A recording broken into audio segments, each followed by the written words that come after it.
ಆಚಿ ಮಸಾಲ. ಎಂತ ಅಡಿಗೆಯ ರುಚಿಯಾಗೋ ರಹಸ್ಯವು 20 ರೂಪಾಯಿ. ಬೆಂಗಳೂರಿನ ಮೆಜೆಸ್ಟಿಕ್ಗೆ ಬಂದಿರೋರಿಗೆ ಪ್ರತಿಯೊಬ್ಬರಿಗೂ ಕೂಡ ಒಬ್ಬೊಬ್ಬರಿಗೆ ಒಂದೊಂದು ರೀತಿಯ ಅನುಭವ ಆಗಿರುತ್ತೆ. ಒಂದಿಷ್ಟು ಘಟನಾವಳಿಗಳನ್ನ ಫೇಸ್ ಮಾಡಿರ್ತಾರೆ. ಬಟ್ ಇಂಥದ್ದೇ ಒಂದು ಕಥೆಯಲ್ಲಿ ನಾಯಕಿಯಾಗಿರ್ತಕ್ಕಂತಹ ಮೋನಿಶಾ ಅವರು, ದುನಿಯಾ ವಿಜಯ್ ಅವರ ಪುತ್ರಿ ನಮ್ಮ ಜೊತೆ ಇದ್ದಾರೆ. ಅವ್ರನ್ನೇ ಮಾತಾಡ್ಸೋಣ. ಮೋನಿಶಾ, ಯಾಕಂತಂದರೆ ಅಪ್ಪನ ಸಿನಿಮಾಗಳನ್ನು ನೋಡಿ ಜರ್ನಿ ಮಾಡೋದು ಬೇರೆ, ಒಂದಿಷ್ಟು ಪಾತ್ರಗಳಿಗೆ ಒಗ್ಗಿಕೊಳ್ಳುವಂಥದ್ದು ಬೇರೆ. ಸೊ ಹೇಗಿತ್ತು ಸಿಟಿ ಲೈಟ್ಸ್ಗೆ ನಿಮ್ಮ ಪಾತ್ರದ ಪ್ರಿಪ್ರೇಷನ್, ಜರ್ನಿ ಅನ್ನುವಂಥದ್ದು? So city lights entire journey ನನಗೆ ಎಲ್ಲ ಹೊಸ್ತು. ತುಂಬ ಕಲ್ತಿದ್ದೀನಿ ನಾನು cinema through out the journey. ಇದೇನು ಒಂದೂವರೆ ವರ್ಷ ಏನು ಕೆಲಸ ಮಾಡಿದ್ದೀವಿ. ಮೋಸ್ಟ್ ಪಾರ್ಟ್ ನಾವು ಮೆಜೆಸ್ಟಿಕಲ್ಲೇ ಶೂಟ್ ಮಾಡಿದ್ವಿ. ಸೊ ಮೆಜೆಸ್ಟಿಕಲ್ಲಿ ನೋಡುವಂಥದ್ದೊಂದು ಅಷ್ಟಿದೆ, ಕಲಿಯುವಂಥದ್ದೊಂದು ಅಷ್ಟಿದೆ. ಜೀವನಕ್ಕೆ ತುಂಬ ರಿಯಲೈಸ್ ಮಾಡ್ಸುತ್ತೆ ಮೆಜೆಸ್ಟಿಕಲ್ಲಿ ಹೋಗೋ ಜನ ನೋಡಿದ್ರೆ.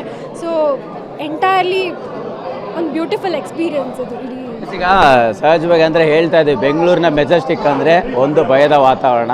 ಸೊ ಏನೋ ಒಂದು ರೀತಿ ಗೊಂದಲಗಳಿರುತ್ತೆ, ಗಡಿಬಿಡಿಗಳಿರುತ್ತೆ, ಸಮಸ್ಯೆಗಳಿರುತ್ತೆ. ಅಲ್ಲಿ ನೀವು ಶೂಟ್ ಮಾಡಿದಂಥ ಎಕ್ಸ್ಪೀರಿಯನ್ಸ್ ಹೇಗಿತ್ತು? ಅದಕ್ಕೆ ಪ್ರಿಪೇರ್ ಆಗಿದ್ದೆ ಹೆಂಗೆ ಅಂತ? ಅದಕ್ಕೆ ಶೋರ್ ಎಲ್ಲ ಏನು camera most of the time ಹೈಡಿಂಗಲ್ಲಿ ಇರ್ತಾಯಿತ್ತು. ಎಲ್ಲ ರಿಯಲ್ ಲೊಕೇಶನ್ಸ್, ಲೈವ್ ಲೊಕೇಶನ್ಸಲ್ಲಿ ಶೂಟ್ ಮಾಡ್ತಾ ಇದ್ವಿ. ಅದೆಲ್ಲ ಹೊಸ್ತು ಅಲ್ವಾ, ಬಿಕಾಸ್ ಸೆಟಲ್ ಮಾಡೋದು ಒಂಥರ ಶೂಟಿಂಗ್. ಆದರೆ ಲೈವ್ ಲೊಕೇಶನ್ಸಲ್ಲಿ ಪಬ್ಲಿಕ್ ನೋಡ್ತಾ ಇರ್ತಾರೆ, ಪಬ್ಲಿಕ್ ಇರ್ತಾರೆ. ಅದು ಐ ಥಿಂಕ್ ಅದು ಸ್ವಲ್ಪ ಈವನ್ ಮೋರ್ ಚಾಲೆಂಜಿಂಗ್ ಅನಿಸ್ತು ನನಗೆ ಪರ್ಸ್ನಲಿ. ಸೊ ಅದು ಕೂಡ ಒಂದು ಹೊಸ ಎಕ್ಸ್ಪೀರಿಯನ್ಸ್, ಎಲ್ಲ ಲರ್ನಿಂಗ್ ಎಕ್ಸ್ಪೀರಿಯನ್ಸ್ ಥ್ರೂ ಔಟ್. ಏನೇ ಕೇಳಿದ್ರು ಎಲ್ಲ ನಂಗೆ ಹೊಸ ಲರ್ನಿಂಗ್ ಎಕ್ಸ್ಪೀರಿಯನ್ಸ್. ಈಗ ವಿಜಯ್ ಸರ್ ಹೇಳ್ತಾ ಇದ್ರು, ಮೊದಲ ಬಾರಿಗೆ ಬೆಂಗಳೂರಿಗಿನ ಮೆಜೆಸ್ಟಿಕಲ್ಲಿ ಬಂದಿದ್ದಂಥ ಹೆಣ್ಣುಮಕ್ಕಳ ಪಾಡ ಎಷ್ಟು ಕಷ್ಟಕರವಾಗಿರುತ್ತೆ ಅನ್ನೋಂಥದ್ದು. ಅವರನ್ನು ಅಪ್ರೋಚ್ ಮಾಡುವಂಥ ರೀತಿಗಳಾಗಿರ್ಬೋದು, ಅವರನ್ನು ಅಂದರೆ ಬೇರೆ ರೀತಿಯಲ್ಲಿ ಬಳಸ್ಕೊಳ್ಳುವಂಥ ಪ್ರಯತ್ನಗಳಾಗ್ಬೋದು, ಅದೆಲ್ಲವೂ ಕೂಡ ತುಂಬ ಗಂಭೀರ ಪ್ರಕರಣಗಳು. ಸೊ ನೀವು ಶೂಟ್ ಮಾಡೋಗೂ ಕೂಡ ಅಂಥದ್ದೊಂದು ಸನ್ನಿವೇಶ ಆಯಿತು ಅನ್ನುವಂಥ ವಿಚಾರ. ಸೊ ಅದು ಏನಾಯಿತು, ಹೇಗಿತ್ತು ಅದನ್ನು ಫೇಸ್ ಮಾಡುವಂಥ ಸನ್ನಿವೇಶ ಅಂತ?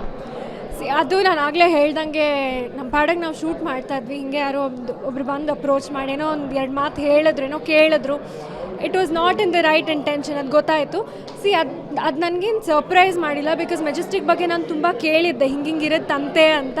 ಬಟ್ ನಾನೇ ಯಾವಾಗ ಒಂದು ಸ್ವಲ್ಪ ದಿವಸ ನೋಡಿದ್ದೆ ಕೂಡ ಅದನ್ನು. ಬಟ್ ನಾನು ಯಾವಾಗ ಎಕ್ಸ್ಪೀರಿಯೆನ್ಸ್ ಮಾಡಿದೆ, ನನಗೆ ಅದು ಏನಂದರೆ ಹಿಂಗೂ ಇದೆಲ್ಲ ನನ್ನ ಸಿಟಿ, ನಾನು ಹುಟ್ಟಿ ಬೆಳೆದಿರೋ ಅಂಥ ಬೆಂಗಳೂರಿದು ಈ ಥರನೂ ಒಂದು ಮುಖ ಇದೆಯಲ್ಲ ಅಂತ ಅದು ನನಗೆ ತುಂಬ ರಿಯಲೈಸ್ ಮಾಡಿಸ್ತು. ಬಟ್ ಕೇಳಿದ್ದೀವಿ ಅಲ್ಲ, ಐ ಥಿಂಕ್ ಅದೆಲ್ಲ ಪ್ರಿಟಿ ಮಚ್ ನಿಜಾನೇ.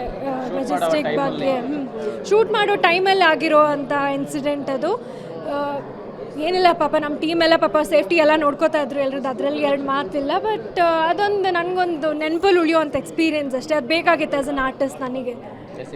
ನಿಮ್ಮ ಪಾತ್ರ ಅಂದರೆ ಹೇಗೆ ಕನೆಕ್ಟ್ ಆಗ್ಬೋದು? ಯಾಕಂತಂದರೆ ಪ್ರತಿಯೊಬ್ಬರಿಗೂ ಕೂಡ ಅಲ್ಲಿ ಓಡಾಡಿರೋಂಥವ್ರಿಗೆ ಬೇರೆ ಬೇರೆ ರೀತಿಯಲ್ಲಿ ಕನೆಕ್ಟ್ ಆಗುತ್ತೆ, ಹಾಗಾಗಿ ಹೇಳಿ ಅಂತದ್ದು. ನನ್ನ ಪಾತ್ರ ಇಸ್ ಅ ವೆರಿ ತುಂಬ ಒಂದು ಸಿಂಪಲ್ ಹುಡುಗಿ. ಅದು ಎಲ್ಲರೂ ನಮ್ಮ ಮೆಜೆಸ್ಟಿಕಲ್ಲಿ ಹೇಗೆ ಓಡಾಡ್ತಾ ಇರ್ತಾರೆ ಹೆಣ್ಮಕ್ಳು, ಬಹುಶಃ ಕೆಲಸ ಹುಡ್ಕೊಂಡು ಬಂದಿರೋರು ಆಗಿರ್ಬೋದು, ಇಲ್ಲ ಊರಿಂದ ಊರು ಫ್ರೆಂಡ್ಸ್ ಮೀಟ್ ಮಾಡೋಕ್ಕೆ ಬಂದಿರ್ಬೋದು, ಏನೋ ಒಂದು ನಂಬ್ಕೊಂಡು ಬಂದಿರ್ತಾರಲ್ಲ, ಅವರ ಜೀವನದಲ್ಲಿ ನಡೆಯುವಂಥ ನಂದು ಒಂದು ಕತೆ ಈ ಸಿನಿಮಾದಲ್ಲಿ ನೋಡ್ತಾ ಇರೋದು. ಸೊ ಎಲ್ರಿಗೂ ತುಂಬ ಹತ್ತಿರವಾಗಿ ಕನೆಕ್ಟ್ ಆಗುವಂಥ ಒಂದು ಪಾತ್ರ ಇದು. ಫೈನಲಿ ಅಪ್ಪನ ಡೈರೆಕ್ಷನ್ ಬಗ್ಗೆ ಹೇಗೆ ಅನಿಸ್ತು, ಮತ್ತು ವಿನಯ್ ಅವ್ರ ಜೊತೆಗಿನ ಜರ್ನಿ ಹೇಗೆ? ಅಪ್ಪನ ಡೈರೆಕ್ಷನ್ ಬಗ್ಗೆ ಹೇಳಬೇಕು ಅಂದರೆ ತುಂಬ ಕಂಫರ್ಟಬಲ್ ಆಗಿತ್ತು ನನಗೆ. It was like home.